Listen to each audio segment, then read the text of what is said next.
Վերաբացման բացառությունը ասում է, որ գործերը կարող են վերաբացվել, եթե ի հայտ է եկել նոր կամ նոր բացահայտված փաստեր կամ առաջին վարույթի ընթացքում եղել է էական թերություններ, որոնք կարող էին ազդել գործի երկրի վրա։ Հետևաբար, թեև կոնվենցիոն կարգավորումները թույլատրելի է համարում գործի վերաբացումը եւ որոշ դեպքերում դրա կրկնակի քննությունը, սակայն դրա հիմքում պետք է դրվեն ծանրակշիռ իրավական եւ փաստական հանգամանքներ։ Նայեք, Ռոբերտ Քոչարյանի մեղադրանքը առաջադրվել սահմանադրական կարգը տապալելու մեղադրանքով։ Եվ այդ որոշումը չի բեկանվել։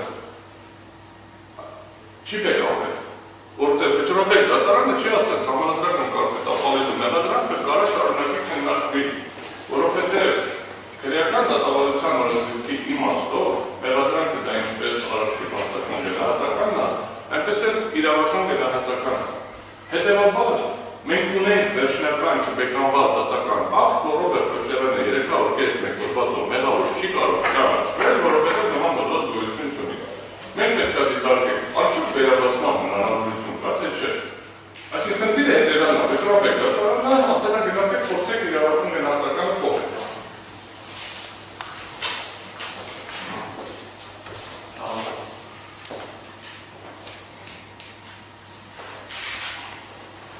Հիմա, ամբողջացնելով քննարկվող սկզբունքի առնչությամբ կատարված վերլուծությունը կարելի է եզրակացնել, որ կրկին դատվելու անթույլատրելիության սկզբունքը իրավական երաշխիք է,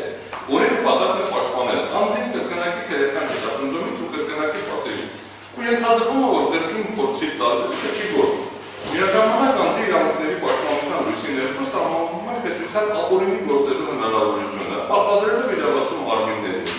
դատական և դատախազական, պահպանել հավասարակշռությունը, տրամադրելով անձին վերջնականություն, կանխատեսելիություն և իրավական պաշտպանություն, իսկ պետությանը ցանկացած սխալի իրավական բեռը բերելու պարտականություն։ Ես տեսականորեն եթե ընդունենք, որ սխալը տեղի ունեցել, բայց եթե ընդունենք սխալը, բեռը պետք է քրի պետությունը չի կարող այդ բեռը փոխանցվի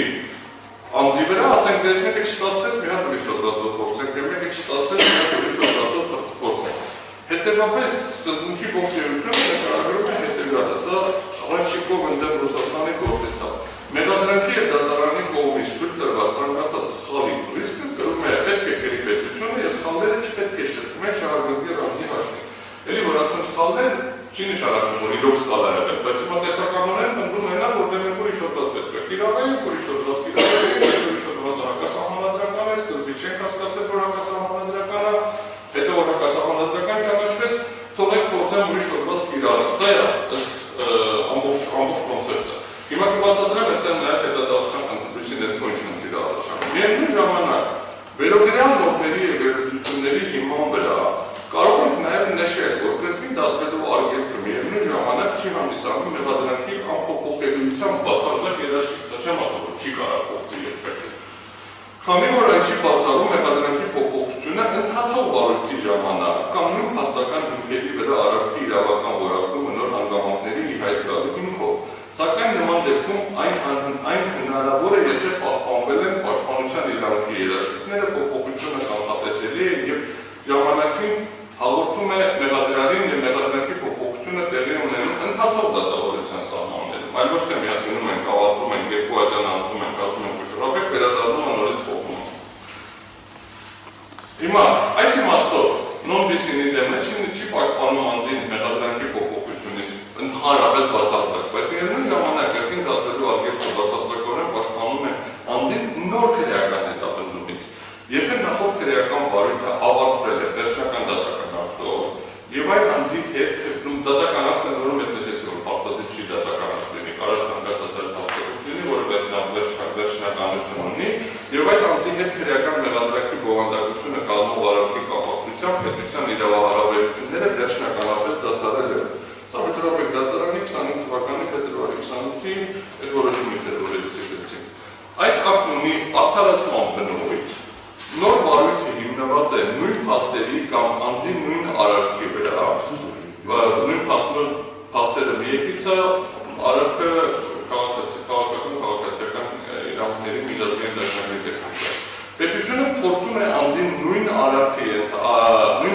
ենթարկել ամբողջությամբ կապակցությամբ նոր իրավական որակման, որը նախորդող վարույթներում գոյություն չի ունեցել որպես իրավաչափ մեղադրանք։ Այս իրավիճակում խոսքը ոչ թե մեղադրանքի փոփոխության, այլ նոր մեղադրանքի առաջադրման մասին է, որի վերաբերյալ ոչ հարուցված քրեական վարույթ կարծում են պաշտոնական դիրքի չարաշահման հետ կապված հարուցված քրեական վարույթ չի եղել։ Ոչ նախաքննություն է իրականացվել պաշտոնական դիրքի չարաշահման եւ ոչ էլ մեղադրական ենթակացություն է կազմվել, ինչը ուղիղ հակասում է նոն-դիսիդենտ սկզբունքին։ Խոսքը գնում է այս փաստերի վերաբերյալ պաշտոնական դիրքի չարաշահմանը։ Կրկին դատվելու անփոփոխության սկզբունքի առնչությամբ իրականացված վերլուծությունների եւ քննարկող դեպքի փաստական հանգամանքների համադրված վերլուծության արդյունքում կարելի է արձանագրել, որ խախտվել է կամ կխախտվի, եթե հիմա շարունակենք, Եվրոպական կոնվենցիայի թիվ 7 արձանագրության 4-րդ հոդվածով երաշխավորված կրկին անգամ չդատվելու եւ չպատժվելու Ռոբերտ Քոչարյանի իրավունքը։ Պետք է նկատել, որ կոնվենցիոն չափանիշներին համահունչ ցույց դեպքում եւս Ռոբերտ Քոչարյանի նկատմամբ իրականացվող դատաքննությունը խախտում է նրա հիմնարար իրավունքները վերստին նույն փաստերի կապակցությամբ քննություն իրականացնելու պատճառաբանությամբ։ Նախ, անդրադառնալով դեպքի նույնական լինելուն, այս մասով